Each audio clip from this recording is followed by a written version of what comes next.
You like making people do stuff? What do you mean, like a personal assistant or something, or like you mean like a You like making people laugh? Yeah, I do like making people laugh. Dude, one guy laughed so hard. One night he just came out of the closet at one of my shows. Some guy was just like, I'm gay. He just yelled it out. You know, I think I had a little bit of that poor white anger. You know, the same type of just, you know, nobody gives a fuck about poor white people in America, it seems like, you know, except for poor white people. So, you know, I had a little bit of that angst. You know, I grew up around some fucking real crazy poor white people.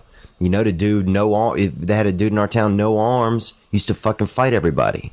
You know that dude. You know what I'm saying? He'd get you in that lurch. He would catch you between his chin and his chest. He would fucking snack you like a snake. We were talking about this dude. His boy Gert was his name. And he would just get you like that, bruh. And he'd choke you down. He had no arms. No arms at all. And he'd fight anybody, dude. And he would choke you. So if you went to punch him, how would he block? Oh, bro. He'd spin out of it. He'd spin, he'd duck, he'd dodge. The dude he just... And would he catch your hand with his neck? Huh? Would he catch your hand? He would just lurch at you. And, bro, the thing is, here was the... Oh, you know what? If he hits you with that shoulder, you're going down. Yeah, part of it. But the big move was that choke. He would catch you like this. Where would he catch you? Your hand? In your neck. He would catch you neck to neck. That's fucking crazy. Oh, once he got you neck to neck, Gert Yuva, the whole family was fucking... He could choke you out. Psychos, bro. Brother had sharpened half of his teeth on one side of his mouth, dude. These people would fuck you up. One of the kids was in a wheelchair, they never taught him to walk, I think. I don't even think he was crippled. They just never taught him to walk. And so the other brother would carry him on his back everywhere, like a backpack, dude, and didn't even give a fuck. Maybe it's good these people are away from society. An entire family? No shirts, bro. Whole family, zero shirts. No, those people don't wear shirts. Not the girl didn't have shirts either. They had one girl in the family. What was her name? Jessica. She was normal. She was, she was pretty nice. I thought she was a sweet girl for as tough as, everything that had gone on down there. And they used to put a board over the sink at night and one of them would sleep over the sinks. They had 11 children. The house, no joke, was two of these studios, and they had 11 kids in there. But yeah, it's like I grew up in that type of environment where it's just like, I don't know, you don't feel like anybody gives a fuck about you. So I think it took a long time for some of that to get out of my system. I still feel it when I go around like really rich people who think that they know everything. Man, that stuff makes me mad, dude. It's funny. I was telling Lee that this morning I woke up. I slept so much yesterday, and last night I fucking slept hard. I woke up like at fucking 4:30 in the morning, wide awake, ready to fucking kill Monday, ready for kickboxing at 9. And I did my usual shit. I went over my audition, the sides, and I wrote it out, and I wrote my stuff for the day. And then I went and I fucked around. Then I went on Messenger. Like, you ever go on Facebook Messenger? Mm-hmm. I went on Messenger just to see, because sometimes messages accumulate. Yeah, you get some in there. I got a message this morning. It was like the weirdest thing. It was like fate. I was telling Lee when I came in. I go, Lee, were you not in the green room with me all weekend? And Lee goes, yeah. I go, Lee, I got an email today from a couple. Yeah. I went to their Facebook page. And I didn't even answer them back. But the first line was, you're a sham. Like a scam, like whatever that word is. Mm-hmm. A farce. A farce or something. Mm-hmm. We went to see you Friday night, and we could visibly tell that you were on cocaine. No. Oh, my God. They were like drug geniuses. They had to be Rogan people. When I went back to their page, they had 10 pictures of Rogan. They went to see Rogan like at 8 places.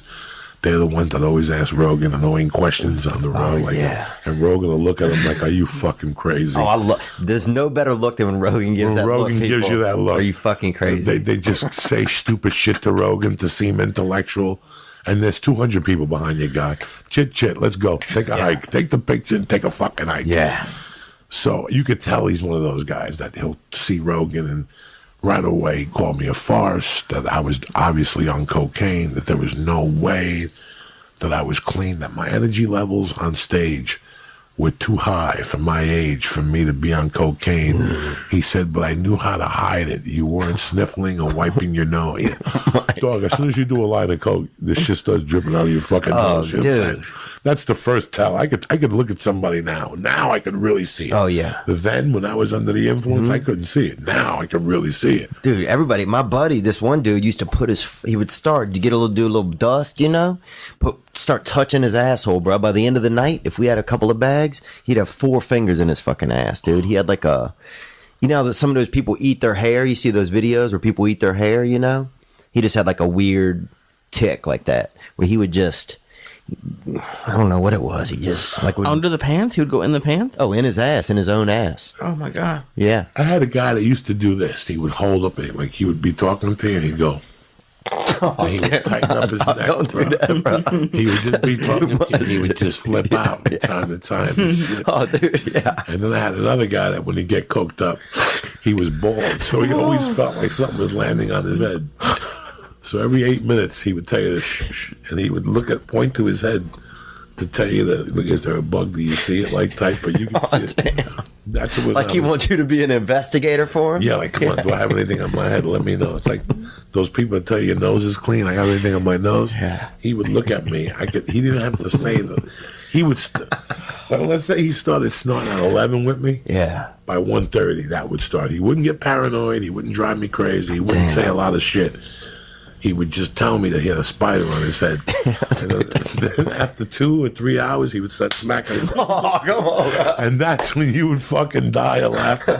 When he would smack his own head. Be honest, Joey. After like the first couple of times he asked you, would you just start like looking above his head, just like, I think there's something on your forehead? Oh, I tortured him for days. A lot of people's dick grows as they age. All right. When do you think a guy's dick stops growing? I bet probably in their 60s or 70s or 80s. That's false. You think? Can you look that up, please? Do you mind, sir? But however, I did see a change. Hey, gang, what up, Doug? Acid was like a $6. People were always like, acid was more popular when I was young. For $6, you might fucking die, bruh. You know what I'm saying? You don't know what was going to happen with acid. That's the beauty of it. Yeah, that was the thing. That's the beauty of it. That's what I loved about it. It was like and people would always complain like this acid's no good. Like it was $6 fucking, bro.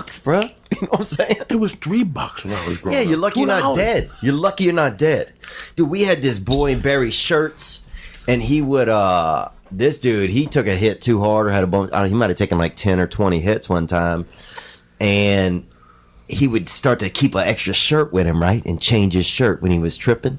And then eventually it was like 2 shirts and in a bag, 2 shirts, 3 shirts. He would just sweat. Oh, just not even sweating, just switching shirts, bro. So you'd be hanging out with him, he'd leave the room and he would come back in a different shirt. And so then if you were on acid with him and you didn't know he did that shit, you didn't know he just had this kind of little psychosis thing he was going through where he's just switching shirts, just fucking. So then every 40 minutes, he'd have on a different colored shirt. So if you were a new person, you didn't know. You'd be like, what the fuck, man? You'd think you were tripping even harder. Dude, we had time, and I remember bad acid would come through town, and like everybody would start acting a certain way. People would start, I remember one time people wore like a bunch of like kind of, Grateful Dead type of stuff. People wore vests. They'd have like a bad batch of acid would come through. Next, half the town's wearing fucking vests. Women are gelling their hair down. I remember one time. Dude, they had this one dude at this party, and he'd apparently had taken a bunch of acid or he put it in his mouth, and for $4, whatever, he would like spit into your mouth like a hit of acid. Why would you do something like that? That's disgusting. But there wasn't anything else to do. So I'm gonna let some fucking stranger spit acid in my mouth For $4. I can put the acid in my mouth for free. But we didn't have it. Oh, you didn't have the $4. We had the $4. We didn't have the acid. He had it inside of his system, and for $4 or in his, he'd put it in his mouth. And then for $4, he'd fucking fire it into you. So next thing you know, bro, we spent about $36. We're fired up, dude, at this dude's party. This dude, I'll tell you, this dude, Icy Mike, right? So this dude used to get ice from anywhere. Like he would get water, and he had like a nice freezer. His family had one of those. You ever go downstairs in like some people's house and they keep meat in like an extra freezer? Like they don't want you stealing their meat, so they put it in like a special freezer down in the basement, or the freezer has like a flat top. It has like a door on the top, and you open it like that. And the whole thing's a freezer. There's no refrigerator. You know what I'm talking about? Like a big freezer? Yeah, the old school. Yeah, so these people had, this dude, Icy Mike, would get water from different places, fucking local water. fancy Lake Mead, Lake Pontchartrain, Mississippi River, and freeze it. And then people come over and eat the ice in the summer. We'd go over there and eat ice. He had water from everywhere. He had water from Ireland, France, Lake Powell. You know what I'm saying? So we'd go by Icy Mike's and fucking have a piece of ice. He'd break you off of some fucking chunk of ice, and everybody's sitting having ice from other places. You know, it was kind of... Are you sure it just wasn't? He just didn't write it on the bottle. Like it was all from his faucet. Oh no, you could taste it was from different places, man. Some of it was brackish. Some of the shit was fucking, Iceland. Some Where of did the Icy Mike get the fucking water from? different places, man. He went himself? Oh, maybe his family went. I think his dad did some kind of traveling work. You thought he brought back gallons of fucking water? Have you lost your goddamn mind? Bro, I'm telling you, there's no other You way. guys got tricked. Nuh-uh, there's no way he could have gotten these flavors in this water. What fucking flavors? They did this. Remember when Penn and Teller did a show called Bullshit? Yeah. 10 years ago in this fucking town in Beverly Hills, there was a water bar where these idiots went in and they would drink fresh water. Let's go to the city, pick up a 20, 4 for the toll, and we'll get a 6-pack. Two 6-packs, and we'll bring up the fucking You sun. can't have any fun anymore. I remember the first time I went, dude, he was eating. I remember a couple lesbians brought me back to their apartment. And I ended up stealing a sex toy out of there because I got a little bit keyed up on some cocaine and got nervous. But you could have fun, though. Did you sniff it and jerk off? Is that why you stole the sex toy? Dude, well, here's what I went over these. I used to steal chicks' panties. Oh, bro. I would I'd take steal them something home. every time. On the way home, I'd jerk off in the panties and throw them out of the fucking car like a savage. Dude, okay, bro, one time I was with this girl and I was so drunk, bro. She was driving us and I had to puke so bad and I just took my hat off my head, filled it, just vomited right into it, right? Just threw it right out the window and just kept talking to her like nothing had happened, bro. Dude, another time, this dude, my buddy, Billy Conforto, rest in peace, bro. He died. He drove into an embankment. But he used to do pills and everything, and we were bus boys together. We were co-bus boys, even though he was about 35 or 40, He looked like Don Flamenco. You know who that is from Mike Tyson's Punch-Out? The little Italian guy, and he's like... No. He looked like that guy, but without the roses and about an extra 20 pounds, and he was also homosexual. But he gave me some pills, gave me some somas one night or something. I think tried to maybe take advantage of me. I don't remember. That's a good thing about pills is, you know what I'm saying? If you did get molested, you don't really have to remember it. But I remember this girl, this hot chick that I knew was at this bar we ended up at, and I was like, I need a ride home. I mean, I sat in my passenger seat. She drove us home. While she's driving, I vomited all over her, right? And the only thing I remember is we made plans to go to church the next morning. So in the morning, I come out of my house, have no clue how I got home, I open the car door, and there's vomit everywhere except like in the shape of this woman right on the front car seat. And I went over to church, and she was there, and she looked at me like I was the devil himself, man. You barked on this poor girl. Yeah, she was a sweet girl too, man. And she has children now because I seen on Instagram she has some children. You still follow her? Yeah, I still kind of peep at her shit sometime, dude. But I miss old days, man. I miss doing acid. Pretty Jewish to me, it seemed like. Like, I'm a lawyer. Like what? I'm a lawyer. I own the building. I'm Yeah, Jewish. stuff I'm like pretty that. Jewish. Steve. Yeah. Yeah, Hold on. landlord jargon, Yeah. Typical LJ, I can't, what is it, LJ? Landlord jargon. Landlord Oh, landlord jargon, yeah, you jargon. don't know I'm that, sorry. yeah. I'm slow to the draw on You're that. not Now, let's talk about some of you guys' plans for the future. I know you guys right now you're 9 years old, you said, Zeffy, and Max, you're I can 6? start. You're 6 years old? Yeah. Okay. Yeah. So Okay, what, I can start. yeah, I just want to know some of your plans for the future. I want And be to, honest with me, please. I want to be a foot doctor. Oh, really? Podiatrist, they call it. Footman, they call it. On the street. Wait a minute.